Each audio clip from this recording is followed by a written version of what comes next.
It took me a while to do this, and Pastor came and asked me if I can do my own testimony about what happened during the time that was in the hospital. But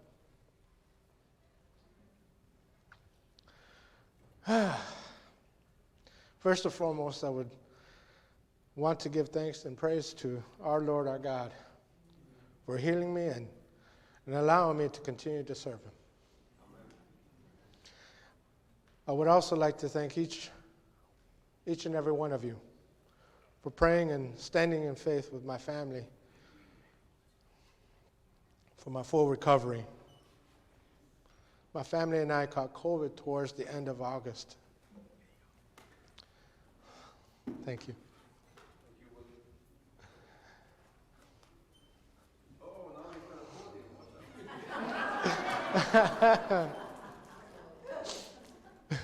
My family, as for my family was recovering, I started to feel worse. And by September 3rd, I had ongoing headaches and weakness, shortness of breath, and a metallic taste in my mouth. Roxanne told me that she was concerned. She was really, really concerned, and that I needed to be evaluated.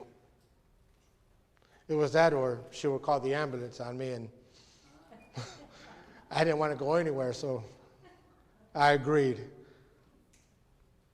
We prayed before leaving for the Lord's guidance in my care. She drove me to the central care, but as soon as we were getting there was an ambulance and a fire truck out there. And it was obvious that it wasn't the right place for me. So she took me to the urgent care, a little further away. I was quickly seen by the urgent care doctor, who suspected that I had COVID pneumonia. The way I was breathing and talking, I was like hunched over. He asked if I had been tested for COVID recently, and I said yes, that I was tested twice.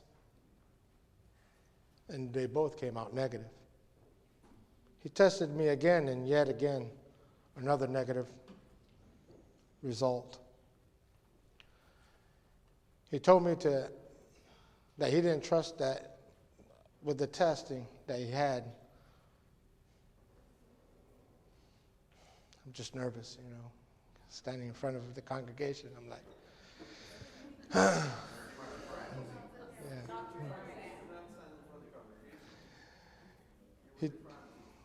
Thank you.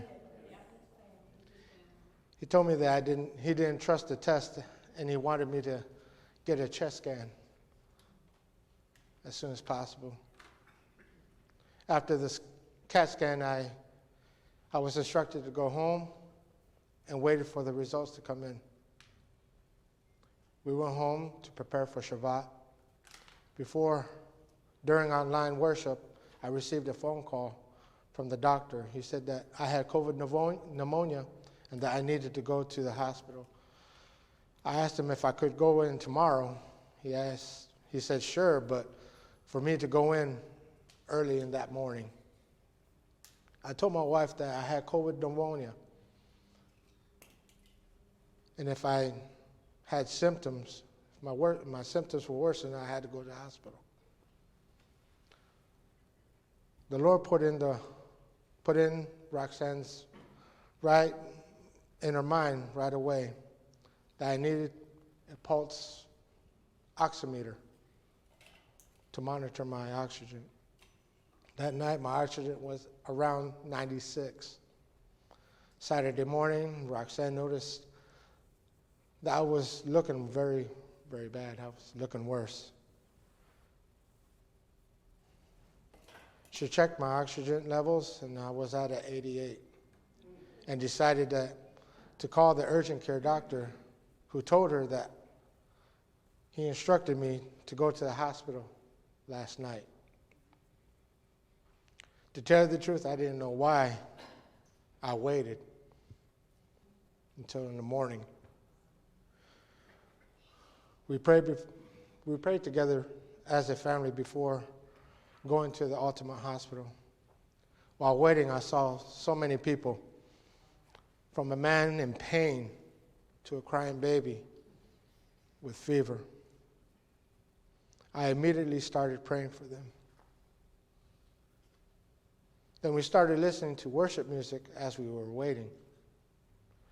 My name was called, and I was taken back to be evaluated. After a lot of questions and checking my vitals, they decided to do an EKG and ordered an X-ray on my chest. I was placed on oxygen while waiting for a room to be opened. I was called back quickly to the room where labs were pulled, and I was tested for COVID for the fourth time. The ER doctor told me that I was officially positive for COVID and for COVID pneumonia. One of the tests to check my blood clots was called a D-dimer. My results were at a 4.6, which was high. And I needed to be started on blood thinners ASAP. The doctor walked us through the testing plan for COVID. I was started on blood thinners, several antibiotics, high doses of steroids, and the first dose of remdesivir. A CAT scan was ordered, and it ruled out blood clots.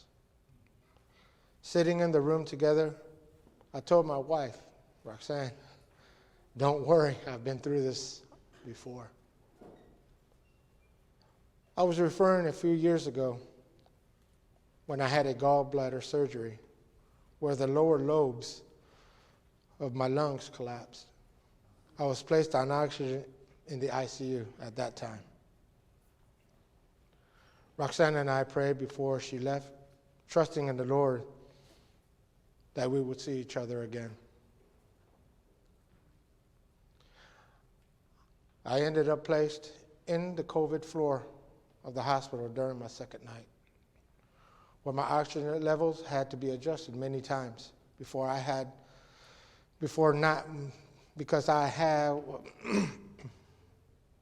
I was not receiving enough oxygen in my lungs. But the third day, labs showed that my blood levels were low. They went to set up in the delivery of oxygen by placing me on a BiPAP. I had to lay on my stomach to deliver more oxygen as possible into my lungs. On the third and fourth night, I couldn't no longer communicate with my family or friends. I was isolated, and also except for the time that the medical staff would come in and care for me. I continued to draw closer to the Lord. During those 2 nights, I dreamt the same dream.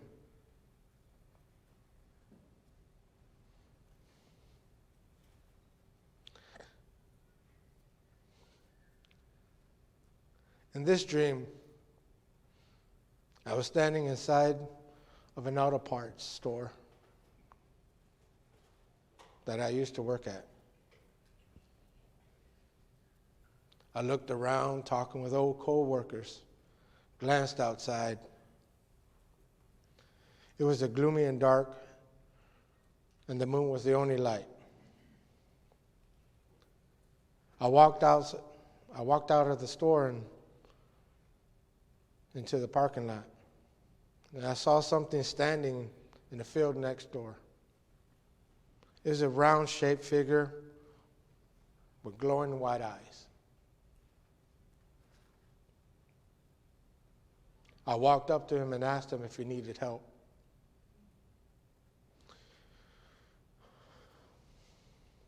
He softly said something like, "Hide." I didn't even understand what he was saying, so I got closer to him and I asked him again if he needed help. This time, when he spoke, it was loud and clear. Hide. They are coming for you. He continued. I will keep you safe. I looked around. I saw a car. I crawled under it just to hide. As I hid under that car, it lowered down just enough for me to see what was going to happen. Suddenly, ghostly shadows with glowing red eyes started to come out of the shadows. They raced towards the figure who told me to hide, demanding to know where I was at, whispering, "Where is he? You're hiding him." Over and over, they were telling him that. The shadows started to attack him. They attacked him hard, penetrating right through him. But he stood there like a rock. Didn't move. He knew my thoughts. He knew I wanted to help him. But he wouldn't let me.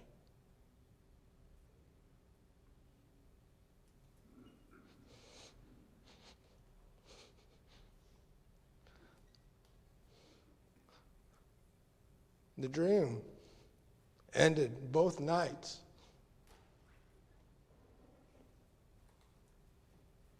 When I put my head down and closed my eyes, because I knew he was going to keep me safe.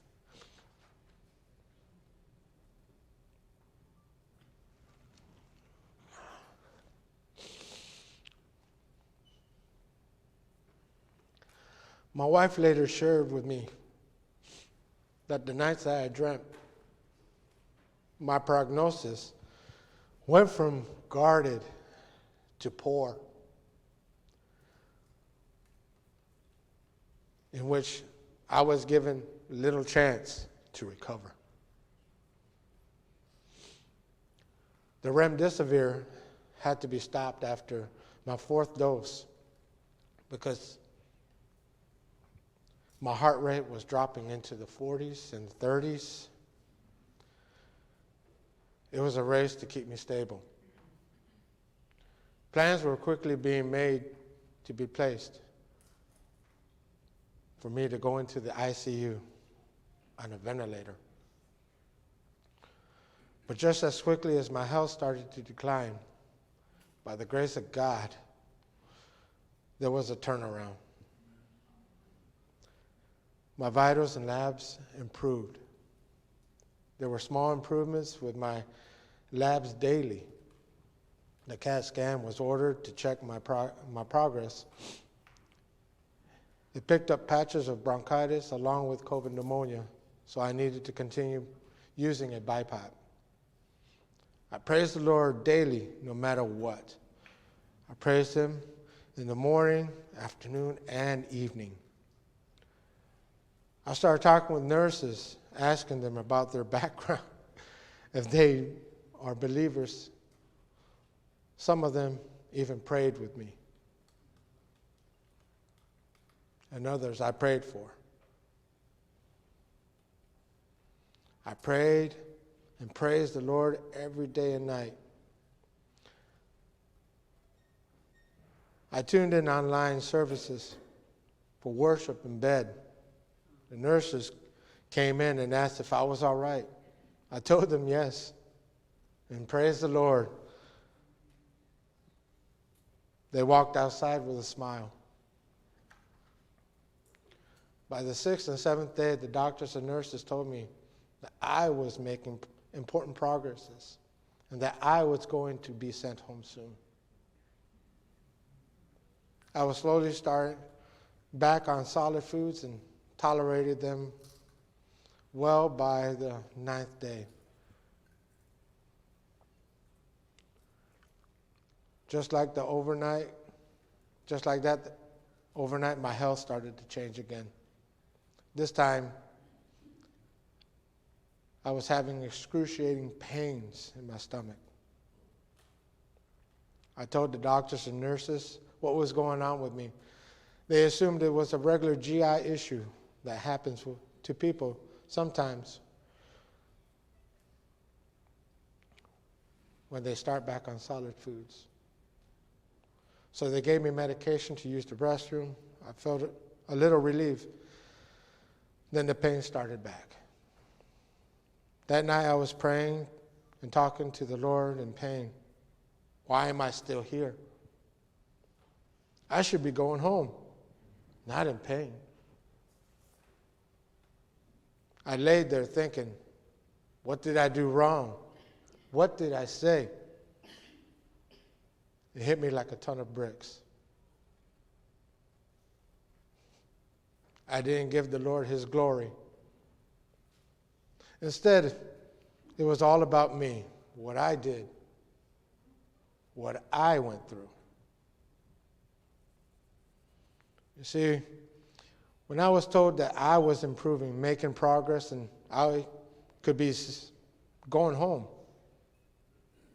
my thoughts shifted off the Lord.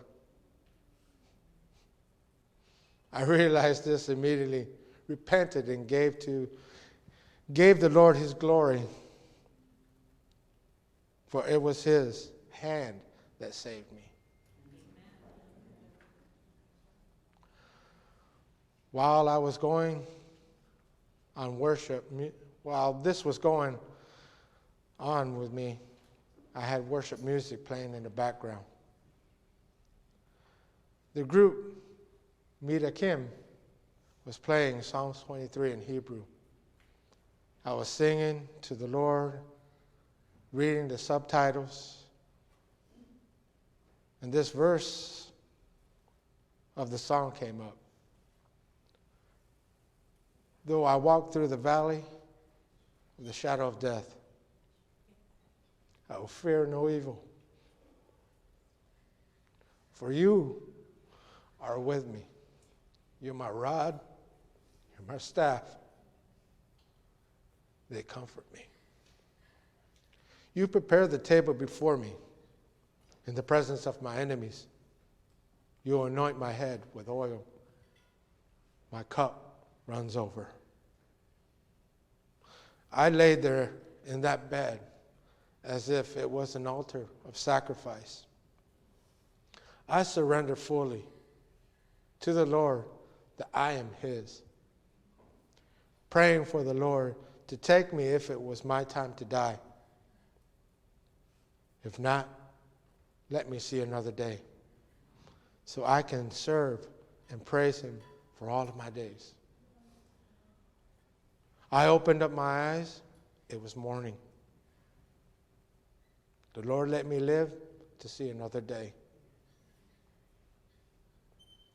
I thank the Lord for giving me that day, and I was filled with pain. But I praised him.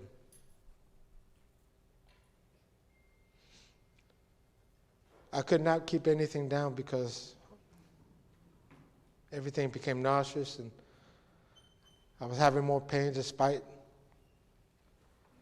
on the medication that they gave me. I told the nurses and doctors that I needed to know what was going on with me. They were stumped and could not figure out what was wrong.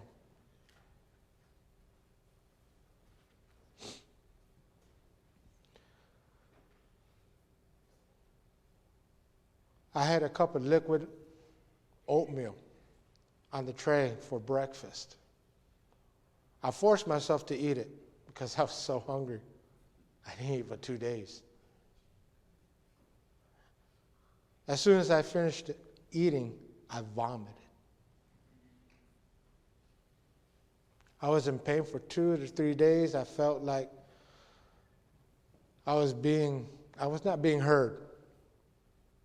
I called the nurses to tell her this, but anger and frustration set in. I called my wife to tell her everything that was going on with me. And once I explained, the Lord reminded her immediately of a similar situation with my mother-in-law. She told me to tell them that I needed to be checked for a bile duct blockage or pancreatitis because of the large doses of steroids. She also told me to tell the nurses and doctors I needed a CAT scan with and without contrast, not an endoscopy. I didn't need to go under anesthesia, especially with my history. Roxanne was able to get a hold of a nurse on duty and urged her to listen. She shared the information with her, even told her to write it down, and that I would need a GI specialist. The following day, the GI specialist came in waiting, wanting to give me an endoscopy. I refused. I told him why I was refusing. He listened and ordered a CAT scan.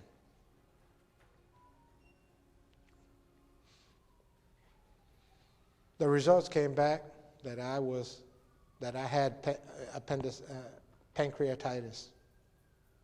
Later that evening, a brother from church called to pray for me. I placed the phone on my stomach where the pain was at,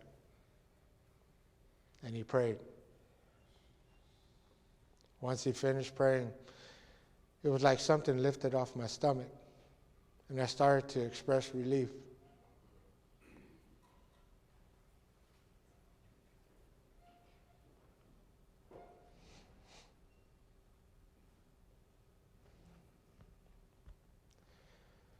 With the proper care, the pancreatitis subsided towards the end of the hospital stay. I was still on oxygen during all of this, but I was slowly being tapered off. Little by little, the Lord allowed me to improve enough so that by the 13th day of my hospital stay, I was well enough to be released and go home without needing a tank. Roxanne came and picked me up from the hospital, and she greeted me, "Shabbat Shalom, honey bunny," and praise the Lord.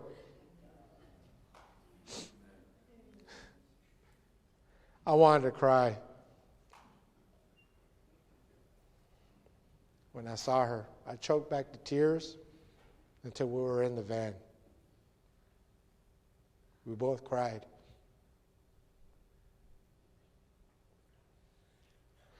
Roxanne is the woman I prayed for a long time ago, and he answered my prayers.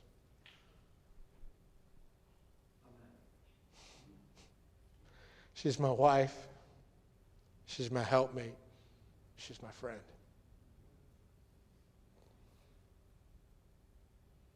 We arrived at home where my sons greeted me with open arms and shouts of the shofar. Love you, Jules. Even my pets jumped. We're jumping for joy on my arrival. Oh, I got crazy dogs.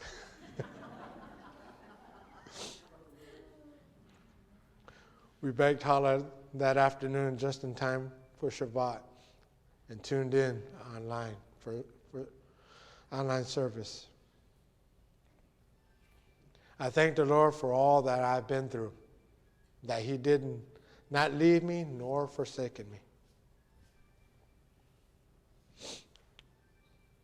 Who I was not in His plan, but who I am now is. He changed my life and everything about me. He redeemed me.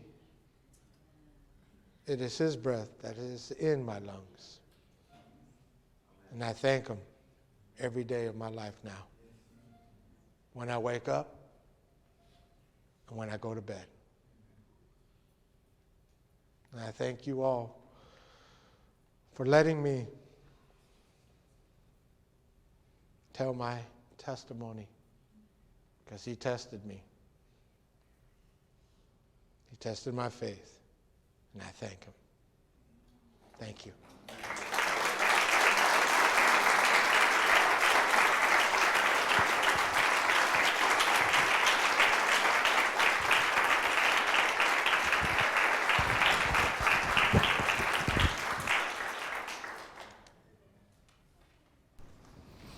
Praise God. When I first heard the testimony, I knew he needed to share it with you. Your prayer is effectual, and I want you to know that. Continue to pray for each other, continue to lift up each other. Cesar was at the point of receiving that tag. I spoke to him during that time, here and there. It was clear that he was on that track. And I agonized over it, together with the family, of course. Praise God. God has turned it around. God has healed him. Even after the COVID, I guess the enemy wanted to snuff him out. We serve an awesome God.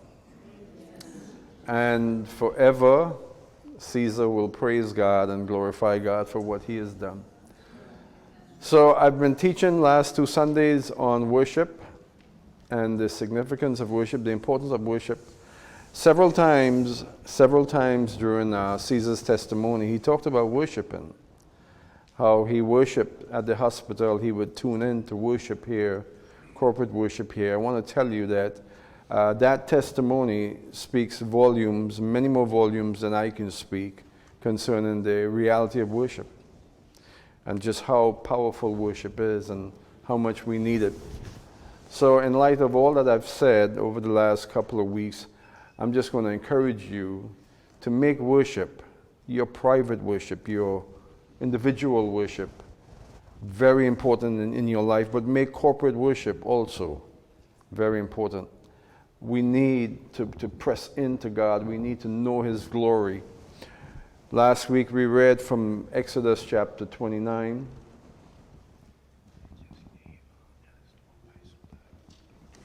What? Okay. So we talked about from Exodus chapter 29 how God said that His presence, His glory will sanctify the temple. And that is so relevant to what we've been experiencing here for many years. God's presence, His glory in the midst of us is what sanctifies us. So I want to encourage you as we continue to come together to worship God, to press in, to come prepared to be a vessel of God's glory. And God will continue to show up in our midst. We'll continue to be that living temple that we're called to be. Living temple, the sanctuary that God has prepared for His glory. Continue to pray for Alice. Continue to pray for Larry and Alice. And we'll in the same way, we'll believe that Alice would be healed and delivered from this place that she's in. Amen? So, have a blessed week.